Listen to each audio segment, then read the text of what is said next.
Aggressive, and instead of marked patrol cars, a black van idled at the curb. HOA enforcement, one barked. Open the door. We need to talk about violations. James didn't move. His instincts screamed that these weren't real officers. His heart raced, but he remembered one thing: his son, Marcus, was home for a short visit. Marcus, a decorated Navy SEAL, had returned from deployment overseas just days earlier. He'd been resting in the guest room when the pounding started. Hearing the tension in his father's voice, Marcus slipped silently down the hall, every movement precise, controlled, trained. James whispered, "They're pretending to be cops." Marcus's jaw tightened. He signaled for his father to step aside. Without fear, he opened the door. The two fake officers smirked, expecting an old un. Instead, they found themselves staring into the calm, piercing eyes of a Navy SEAL who had seen combat zones far scarier than any suburban intimidation tactic.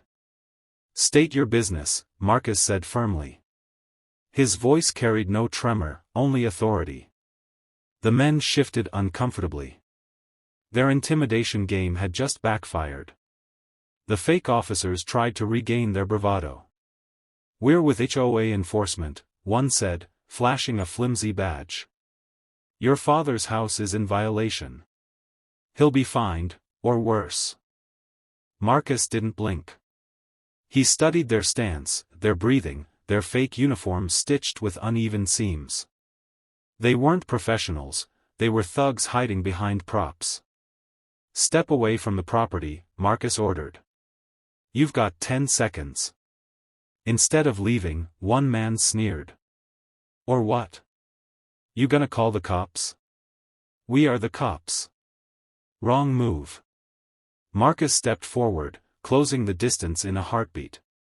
With a swift, controlled motion, he disarmed the man of the baton he carried and twisted his arm behind his back. The thug yelped in pain. The other reached for something in his jacket, but Marcus's sharp glare froze him. "You don't want to test me," Marcus said coldly. James, watching from the doorway, felt a mix of fear and pride. His son wasn't just defending him, he was exposing the truth. These weren't officers, and they weren't part of the HOA. They were impostors, sent by someone who wanted James gone. Within minutes, Marcus had the men on the ground, zip-tied with straps he carried in his go-bag. Training never left him, it was second nature. "Dad, call the real police," Marcus said. When the authorities arrived, the truth unraveled quickly. The two impostors were hired muscle, paid by a corrupt HOA board member who wanted James's property for redevelopment schemes. They'd thought an elderly man would be easy prey. They hadn't counted on his Navy SEAL son answering the door. Next morning, Crestwood Meadows buzzed with gossip. Police cars had lined the street, and everyone wanted to know what happened. The HOA board member behind the scheme was arrested for conspiracy and harassment. The community, once blind to James's struggles, suddenly saw the injustice he had endured. James sat with Marcus on the porch, sipping coffee as the sun rose. "You didn't just protect me," James said quietly. "You reminded them that fear has no place in justice."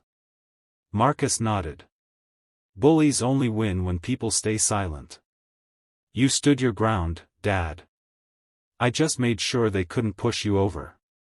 Neighbors began stopping by, offering apologies and support.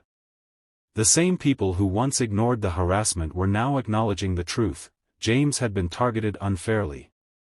In the weeks that followed, new HOA elections were held. This time, honest homeowners were voted in, people who valued fairness over control. James even received a community award for his years of dedication as a retired educator.